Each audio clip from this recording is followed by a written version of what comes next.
In this video we will learn how to generate a salary changes request in FlowHCM. First of all, we will log in into FlowHCM portal. Here is the dashboard.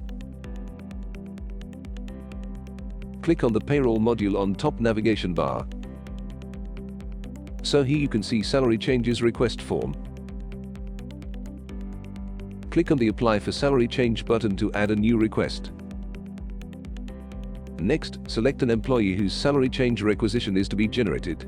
Enter title for the request. Select date and amount type for request. Enter amount. Add a reason before submitting the request. Click on a Submit button to submit your request. System will show a small pop-up indicating that your request is successfully submitted.